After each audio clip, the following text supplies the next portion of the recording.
Good morning and happy 4th of July. Today we're doing this a little bit different. I've got a little, I have a guest prepared. Some of you may not like him. Let's just leave it at that and it'll be a surprise guest. Today is the 4th of July. It is a beautiful day out. The temperature is perfect for the morning. It's not hot, it's not cold, sun's out, beauty. Okay, a natural faith, July 4th. Deep down in every man, woman, and child is the fundamental idea of God. It may be obscured by calamity, by pomp, by worship, or other things, but in some form or other, it is there. For faith and a power greater than ourselves and a miraculous demonstrations of that power in human lives are the facts as old as man himself. I added words to that because I can't read so good. But we're not here for reading. We're here for this. Natural faith. Alcoholics Anonymous, page 55. I have seen the workings of the unseen God in AA rooms around the country. Miracles of recovery are everywhere and in evidence. I now believe that God is in these rooms and in my heart. Today, faith is as natural to me as the former agnostic as breathing, eating, and sleeping. The 12 steps have helped to change my life in many ways, but none is more effective than the acquisition of a higher power. Deep. Just like it says, I had not had a good relationship with God entering the rooms. There were some issues from my childhood, family stuff, loss of loved ones that you couldn't comprehend. How could God take my grandpa away, or other people with much larger tragedies of losing children and such, and you can't add it up. You're like, why would this happen? If God exists, why would this happen? But I'm here to tell you, God's real. I do believe that God was in the rooms with me. God was there on my wild journey, sitting back with his popcorn going, this mother, what is he doing? Does he not realize that, if he just asked for help, that he could not suffer? And I didn't know that. People told me, didn't believe him. I wanted to do it on my own, do it on my own terms. I can quit little by little. I can manage this. I can control this. And when I realized that I was no longer in control, which I never was, I was only then able to accept God and my higher power and allow them to take over my path. And I'm here to say today that, it's going on seven months technically today that I have been clean from alcohol, and that I have been living this new spiritual lifestyle. I don't know the exact date that the magic lightning bolt struck me.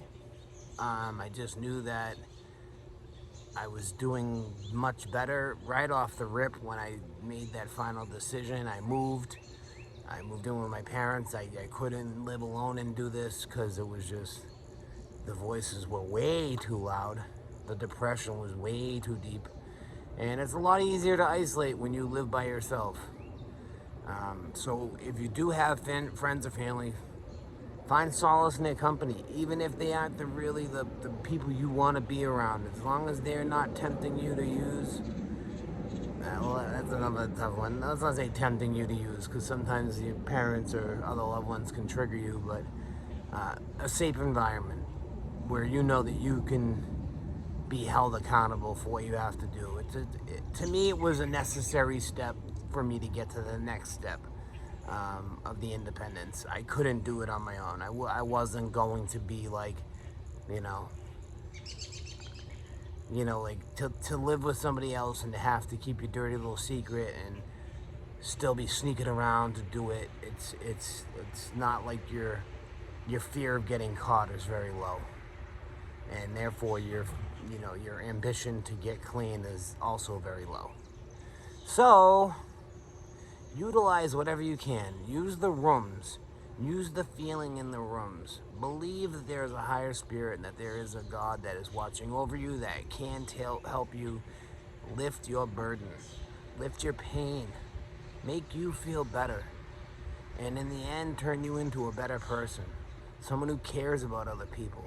Someone that doesn't always put themselves first. That's about it right now. We're going to go over to our special guest. Let me see. I don't know if he's ready. Just give me 1 second. What's up, stupid? It's me, Satan, aka alcoholism. Well, let's see what I got here.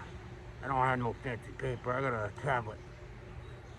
And he became Satan, yeah, even the devil, the father of all lies, to deceive and to bind men and lead them captive at his will.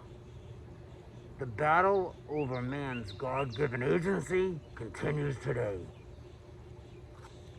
Satan and his minions have their lures all around us, hoping that we will falter and take his flies so he can reel us into counterfeit means. He uses addiction to steal away agency. According to the dictionary, addiction of any kind means to surrender to something, thus relinquishing agency and becoming a dependent on some life-destroying substance or behavior. My favorite. You guys are so simple. Oh, where was I?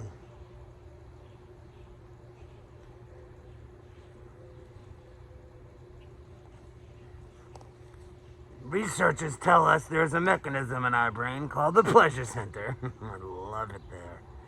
When activated by certain drugs or behaviors, it overpowers the part of our brain that governs our willpower, judgment, logic, and morality. This leads the addict to abandon what he or she knows is right. Oh, beautiful. And what then happens? The hook is set and Lucifer takes control.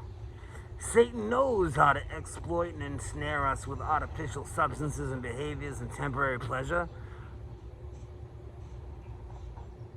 To become free from destructive abuse and addiction and to regain self-esteem and forget all that. I know how to get you back. The pleasure center, right in your little tiny dome. So don't forget, this 4th of July, don't give in to me, because I'll be there waiting. And I'll take you right back with me. Any work you put into it, done. And this idiot, Mike, 5959. Oh, sweet little guy. He thinks he can make it. Oh well. Good luck on him. Get the hell out of here, Satan. Don't listen to a word that fool has to say. You can reject Satan. It's not difficult. Put the strength of God and the power of the higher power inside of you. Let it take control. Don't let Satan be your guiding star, as you will. Your compass for morality. He just wants one thing. Dip into your pleasure center. Give in. Forget about all the hard work you've done. It isn't worth it. Once he gets his hooks in you, you saw, he's not letting go. And then it's going to make your struggle 10 times as hard. So that's Mike saying, F Satan, happy 4th of July. I love you all. Peace. Wrong finger. Peace.